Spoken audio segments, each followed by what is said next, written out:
बिस्मिल्लाहिर्रहमानिर्रहीम। Last time हमने इसकी फिजिकल प्रॉपर्टीज पढ़ ली थी, एसिड और बेसिस की भी पढ़ ली थी हमने फिजिकल प्रॉपर्टीज। और उसके बाद कुछ कंसेप्ट थे एसिड और बेसिस के बारे में, जिनमें आर्मीनियस कंसेप्ट था, ब्रांस्टोलोरी कंसेप्ट था और लेवस कंसेप्ट था, वो हमने पूरी तफसील के साथ पढ़े थे। आज जो हमारा टॉपिक है वो है chemical properties of acid. Acid की कीमियाई खसूसियात क्या हैं, और ये very very important long question है। पिछले अगर देखा जाए पिछले 3-4 सालों के अंदर ये 3-4 बार पूछा जा चुका है। बहुत ही इंपॉर्टेंट लॉन्ग क्वेश्चन है।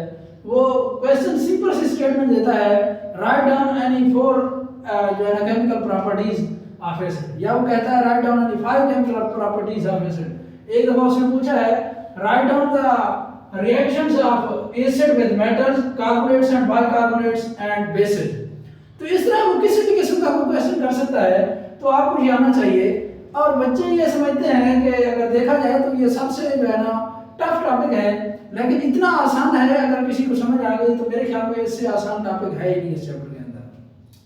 देखें, जो सबसे पहली बात ये, जिस तरह मैथ के फार्मूलाज होते हैं, इन केमिकल रिएक्शंस के बेसिकली फार्मूलाज ही हैं। वो फार्मूलाज आपको याद करने हैं और उसके बाद उसकी कीमत पुट करके आपका आंसर आ जाता है। जिस तरह a प्लस बी का स्क्वायर होता था वो किस चीज के इक्वल होता था, a माइनस बी का स्क्वायर होता था वो किस चीज के इक्वल था। इसी तरह अगर वो कहता है एसिड का हम मेटल के साथ रिएक्शन कराएं तो क्या बनता है, एसिड का बेस के साथ रिएक्शन कराएं तो क्या चीज बनती है, एसिड का कार्बोनेट्स या बाइकार्बोनेट्स के साथ रिएक्शन कराएं तो क्या चीज बनती है, सल्फाइड और बाइसल्फाइड के साथ रिएक्शन कराएं तो क्या चीज बनती है, सल्फाइड्स के साथ रिएक्शन कराएं तो क्या चीज बनती है। देखते हैं, सबसे पहले वो कहता है रिएक्शन विद मेटल्स। मेटल्स के साथ जब भी एसिड का रिएक्शन होता है, जो हमारे पास प्रोडक्ट बनती है वो एक साल्ट बनता है और दूसरा हाइड्रोजन गैस जो है ना एस्केप हो जाती है, हाइड्रोजन गैस बनती है। देखें, ये रिएक्शन वहां पे भी लिखा हुआ है, बेसिकली ये जनरल रिएक्शन है, मैंने अपनी तरफ से लिखा है। तो ये जनरल रिएक्शन आपने सिर्फ याद करना है और उसके बाद बेशक जितने मर्जी नीचे रिएक्शन लिखना चाहें आप लिख सकते हैं। एसिड का मेटल के साथ जब भी रिएक्शन होगा वो एक तो साल्ट पैदा करेगी और दूसरा वो हाइड्रोजन गैस पैदा करेगी। अब देखते हैं एग्जांपल उसकी, देखते हैं जो बुक वाले ने दी है। जिंक, जिंक आपको पता है एक मेटल है। जब हम इसका एसिड के साथ रिएक्शन करवाते हैं, उसने एसिड H2SO4 के साथ उसमें रिएक्शन करवाया है, सल्फ्यूरिक एसिड के साथ रिएक्शन करवाया है। अब देखें, जो प्रोडक्ट बनी है वो कौन सी चीज होनी है, एक साल्ट बनना है और दूसरी हाइड्रोजन गैस बननी है। सबसे पहले तो आपने हाइड्रोजन गैस को लिख देना है, सिंपल सी बात है। साल्ट इस चीज के ऊपर डिपेंड करता है कि हम मेटल कौन से इस्तेमाल कर रहे हैं और एसिड कौन से इस्तेमाल कर रहे हैं। वो साल्ट वेरी हो सकता है लेकिन हाइड्रोजन गैस कांस्टेंट है। एसिड या मेटल के साथ जब भी रिएक्शन करवाएंगे, एक साल्ट बनेगा और दूसरा हाइड्रोजन गैस खारिज होगी। हाइड्रोजन गैस रहा है कांस्टेंट। उसके बाद बात करते हैं साल्ट की। साल्ट किसका बनना चाहिए, कैसे बनना चाहिए। देखें, एक बात का ख्याल रखिएगा, ये जो मेटल होती है, मेटल हमेशा हाइड्रोजन को रिप्लेस करती है। एसिड के अंदर जो हाइड्रोजन मौजूद है उसको मेटल ने जाकर रिप्लेस कर देना है। रिप्लेसमेंट का आपको पहले भी पता है, रिप्लेसमेंट का मतलब यह है ये उसकी जगह पे जाके जुड़ जाती है और उसको बाहर धक्का दे देती है। इसी तरह इसी एग्जांपल के अंदर देखें, ये Zn कहां पे आता है, इस हाइड्रोजन के पास आता है, हाइड्रोजन को रिप्लेस कर देता है, हाइड्रोजन बाहर चली जाती है और जिंक जो है ना Zn यहां पे ओके हो जाता है, इसके साथ सल्फाइड के सल्फर SO4 के साथ जो है ना जुड़ जाता है।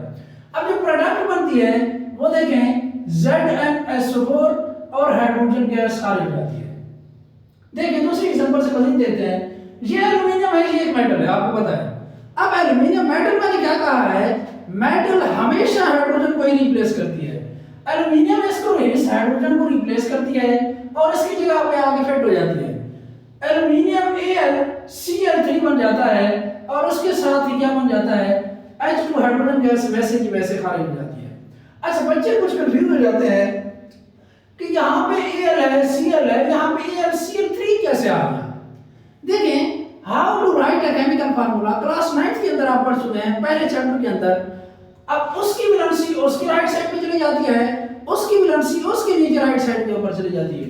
आपको पता है जो एल्युमिनियम की वैलेंसी है वो +3 होती है और Cl की जो वैलेंसी है वो -1 होती है। अब Cl -1 हम जो लिखते नहीं है, 1 या -1 हम लिखते नहीं है, तो इसीलिए एल्यूमिनियम के साथ मैंने कोई चीज नहीं लगाई, न 1 लगाया, 1 चूंकि अगर लगाया फिर भी उसका कोई असर नहीं है। अब इसी तरह एल्यूमिनियम की वैलेंसी +3 थी और एल्यूमिनियम की वैलेंसी किसके पास जानी थी, क्लोरीन के पास ही जानी थी और उसके राइट साइड पे ही जानी थी। अच्छा, अगर इस टॉपिक के अंदर आपको फार्मूला लिखने का मेथड नहीं आता तो YouTube के ऊपर भी लेक्चर मौजूद है, आप या मेरे से क्लास के अंदर भी पूछ सकते हैं, बात जब एंड हो जाए। अब देखें AlCl3 कैसे बनता है। अब एल्यूमिनियम की मैं यहाँ पर थोड़ा मजीद एक्सप्लेन कर देता हूँ। Al की जो वैलेंसी होती है वो +3 होती है, Cl की होती है -1। अब AlCl3 कैसे बन गया। अब इस +3 जो है ना यहाँ पे है और Cl -1 इसकी वैलेंसी है। हमने पढ़ा था केमिकल फार्मूला को राइट करने के लिए उसके 3-4-5 मेथड थे, सॉरी स्टेप्स थे। उसके अंदर क्या होता था, इसकी वैलेंसी इसके राइट साइड पे आ जाती थी, उसकी वैलेंसी उसकी राइट साइड पे नीचे चली जाती थी। तो ये बेसिकली AlCl3 ऐसे ही बनता है। यहां तक मेरे ख्याल में बात समझ आ गई होगी। उसके बाद दूसरा रिएक्शन है reaction with carbonates and bicarbonates. Carbonates and bicarbonates, मिसाल के तौर पर ये कैल्शियम कार्बोनेट है। अच्छा, CO3 के से पहले जो मर्जी मेटल लगा लें, अगर कैल्शियम लगाई है तो कैल्शियम कार्बोनेट है, अगर पोटेशियम लगाई है तो पोटेशियम कार्बोनेट है, अगर इसी तरह सोडियम लगा दें तो सोडियम कार्बोनेट है। और बाइकार्बोनेट क्या होता है, HCO3 जब आ जाए, अगर सोडियम से पहले HCO3 से पहले सोडियम आ जाए तो सोडियम बाइकार्बोनेट होगा। इस तरह उसने एग्जांपल भी दी है। इसी तरह कैल्शियम पहले आ जाए तो कैल्शियम बाइकार्बोनेट हो जाएगा, पोटेशियम पहले आ जाए तो पोटेशियम बाइकार्बोनेट हो जाएगा, इसी तरह सोडियम पहले आ जाए तो सोडियम बाइकार्बोनेट बन जाएगा।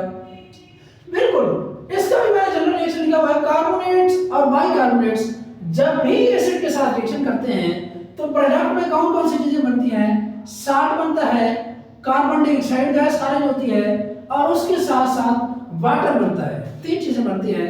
ये जनरल रिएक्शन आपको आने चाहिए, ये ऐसे समझ लेंगे एक फार्मूला ही है। अब कार्बोनेट्स या बाइकार्बोनेट्स का जब भी हम एसिड के साथ रिएक्शन करवाते हैं हमारे पास जो प्रोडक्ट बनती है वो एक तो साल्ट बनता है, दूसरा कार्बन डाइऑक्साइड बनती है और तीसरा वाटर बनता है। अब देखें, अब कैल्शियम कार्बोनेट का हाइड्रोक्लोरिक एसिड के साथ रिएक्शन करवाया उसने, अब जो प्रोडक्ट बनी है वो कैल्शियम क्लोराइड। ये जो 2 चीजें हैं ये कांस्टेंट है बिल्कुल। जिस तरह यहाँ पे हाइड्रोजन गैस कांस्टेंट थी, यहाँ पे भी कार्बन डाइऑक्साइड और वाटर कांस्टेंट है। इनको तो आपने सबसे पहले ही लिख देना है। रिएक्शन बाद में जो साल्ट बनेगा उस चीज के ऊपर डिपेंड करता है हमने कार्बोनेट्स कौन सा लिया है या बाइकार्बोनेट्स, और उसके साथ हमने एसिड कौन सा यूज किया है। अच्छा जी, देखते हैं। दूसरी बात मैंने पहले यहाँ पे बताई है, मेटल्स हमेशा हाइड्रोजन को ही रिप्लेस करती है। यहाँ पे देखिए कैल्शियम एक मेटल है, कैल्शियम ने किसको रिप्लेस करना है, हाइड्रोजन को रिप्लेस करना है। यहाँ पे आके उसके साथ फिट हो जाती है, CaCl2 बन जाता है। यहाँ पे भी आप देखें CaCl2 आ रहा है। Cl2 क्यों आ रहा है, क्योंकि जो कैल्शियम की वैलेंसी है बड़ा वो +2 है। अब उसकी वैलेंसी उसके नीचे जानी है, क्लोरीन की चूंकि होती 1 है, -1 होती है, वो हम लिखते नहीं है, तो इसी वजह से ये CaCl2 बना है। अगर मेरे ख्याल में ये कंफ्यूजन है आपको इस फार्मूले के राइट करने के अंदर, how to write a chemical formula, first chapter के अंदर क्लास 9 के अंदर ही मौजूद है। वहां पे आप जाके देख सकते हैं कि फार्मूले को लिखा किस तरह जाता है। और उसके नतीजे में जो प्रोडक्ट बनती हैं कार्बन डाइऑक्साइड और वाटर, वो वैसे की वैसे ही लिख देना। पहले सबसे पहले यही चीजें ही लिखनी है आपने, कांस्टेंट। उसके बाद है सोडियम बाइकार्बोनेट। मैंने कहा HCO3 जब आ जाए तो उसे बाइकार्बोनेट कहते हैं। अच्छा, NaCO3 + H2SO4 वेल के पास। अब देखें कि सोडियम क्या है, मेटल है। मेटल ने क्या करना है, हाइड्रोजन को ही रिप्लेस करना है, और रिप्लेस करने के बाद वो क्या बना देती है, Na2SO4। आपको पता है SO4 जो है इसकी वैलेंसी कितनी होती है, -2 होती है। और इसी वजह से हमने सोडियम के साथ क्या लगाया है, 2 लगाया हुआ है। और उसके बाद ये 2 चीजें वैसे की वैसे कांस्टेंट ही है, कार्बन डाइऑक्साइड और वाटर। उसके बाद बात करते हैं रिएक्शन विद बेसिस। बेस के साथ कैसे रिएक्शन होता है, वही जनरल रिएक्शन, इसी का फार्मूला। बेस के साथ एसिड जब भी रिएक्शन करता है एक साल्ट बनता है और दूसरा क्या बनता है, वाटर बनता है। ये फार्मूला आपने याद कर लेना है। बेशक जितने मर्जी एसिड ले लें नीचे, जितने मर्जी बेसिस ले लें, अगर आपको जनरल रिएक्शन आता है तो आप 1000 जो है ना आप रिएक्शन ले सकते हैं। देखें, ये सोडियम हाइड्रोक्साइड एक बेस है, इसका HCl हाइड्रोक्लोरिक एसिड एक एसिड है, उसके साथ रिएक्शन कराया जाता है, साल्ट बनता है और वाटर बनता है। वही चीज है, सोडियम ने किसको रिप्लेस करना है जी, हाइड्रोजन को ही रिप्लेस करना है। सोडियम उसकी जगह पे आ जाती है हाइड्रोजन की जगह पे, और हाइड्रोजन हाइड्रोक्साइड के साथ मिलकर क्या बना रही है, वाटर का मॉलिक्यूल बना रही है। इसी तरह ये जो कॉपर है, कॉपर भी आपको पता है मेटल है, कॉपर क्या करती है, हाइड्रोजन को रिप्लेस करती है, CuSO4 बन जाता है, और वाटर वैसे का वैसे आ जाता है, हाइड्रोजन और हाइड्रोक्साइड मिलकर वाटर बना देते हैं। उसके बाद है reaction with sulphides and bisulphides. जिस तरह कार्बोनेट्स और बाइकार्बोनेट्स बने हैं, इसी तरह सल्फाइड्स और बाइसल्फाइड्स हैं, बिल्कुल तकरीबन सेम चीजें हैं। अब जब हम कार्बोनेट्स और बाइकार्बोनेट्स की बात करते थे, वहां पे CO3 था या HCO3 था, यहाँ पे सल्फाइड है क्योंकि अच्छा सल्फाइड और सल्फेट के अंदर डिफरेंस है। मिसाल के तौर पर CaSO4 ये कैल्शियम सल्फेट है, सल्फाइड नहीं है। अच्छा उसने जो लिखा हुआ है CaSO3 ये कैल्शियम सल्फाइड है, सल्फेट नहीं है। यहाँ पे -2 है, यहाँ पे -1 है वैलेंसी उसकी सल्फाइड की। अब देखिए सल्फाइड और बाइसल्फाइड, सल्फाइड हुआ जिसके जो SO3 है, और बाइसल्फाइड HSO3 हो जाएगा, जिस तरह से यहाँ पे था। वहां पे क्या था, साल्ट बनता था, कार्बन डाइऑक्साइड बनती थी, और वाटर बनता था। क्योंकि ये सल्फाइड है, यहाँ पे दो तो सेम ही होते हैं, साल्ट भी बनता है, वाटर भी बनता है, लेकिन क्योंकि यहाँ पे कार्बोनेट्स था, कार्बोनेट्स थे, तो यहाँ पे कार्बन डाइऑक्साइड बनती थी, वहां पे सल्फाइड है तो वहां पे सल्फर डाइऑक्साइड बनती है। सिर्फ और सिर्फ यही डिफरेंस है, बाकी कोई डिफरेंस नहीं है, तमाम का तमाम रिएक्शन सेम ही है, सल्फर डाइऑक्साइड, वाटर और साल्ट। देखें calcium sulphate sulphide, calcium sulphide का रिएक्शन कराते हैं एसिड के साथ, हमारे पास क्या चीज बननी है, साल्ट बनना है, सल्फर डाइऑक्साइड बननी है, और वाटर बनना है। सबसे पहले तो आपने सल्फर डाइऑक्साइड और वाटर को बगैर पूछ ले देना है आपने। उसके बाद साल्ट के ऊपर डिपेंड करता है हमने सल्फाइड कौन सा इस्तेमाल किया है। और मैंने कहा था ये जो मेटल होती है हमेशा किसको रिप्लेस करती है, हाइड्रोजन को ही रिप्लेस करती है। और कैल्शियम ने क्या किया, हाइड्रोजन को रिप्लेस करके उसकी जगह ले लेती है, CaCl2 बन जाता है। Cl2 के क्यों हमने क्यों लगाया फार्मूले के साथ, क्योंकि कैल्शियम की वैलेंसी +2 है, आपको मैंने पहले भी बताया। इसी तरह NaHSO3 का रिएक्शन, जब ये सोडियम बाइसल्फाइड है, इसका जब हम एसिड के साथ रिएक्शन करवाते हैं, SO2 वैसे का वैसा है, 2 वैसे का वैसा, और उसके बाद ये डिपेंड करता है, साल्ट डिपेंड करता है कि हमने बाइसल्फाइड इस्तेमाल कौन सा किया है। और मैंने कहा था मेटल किसको रिप्लेस करती है, हमेशा हाइड्रोजन को ही रिप्लेस करती है, सोडियम हाइड्रोजन को रिप्लेस करके NaCl बना देती है। उसके बाद है जी रिएक्शन विद सल्फाइड्स, FeS ये फेरिक सल्फाइड है, इसका जब हम सल्फ्यूरिक एसिड के साथ रिएक्शन कराते हैं, FeSO4 + H2S, यहाँ पे हाइड्रोजन सल्फाइड गैस बनती है, और उसके साथ ही साल्ट बनता है। मेरे ख्याल में कोई मुश्किल चीज़ नहीं है, और सबसे डिफिकल्ट टॉपिक यही माना जाता है इस चैप्टर का, और बहुत ही आसान है। अगर आपको इनकी जनरल रिएक्शन, जनरल फार्मूलास आपको आते हैं, तो मेरे ख्याल में आप 10 एग्जाम्पल भी आप इनके लिख सकते हैं। तो आज के लिए इतना ही, कल इंशाल्लाह हम आगे बढ़ेंगे। जज़ाकल्लाह।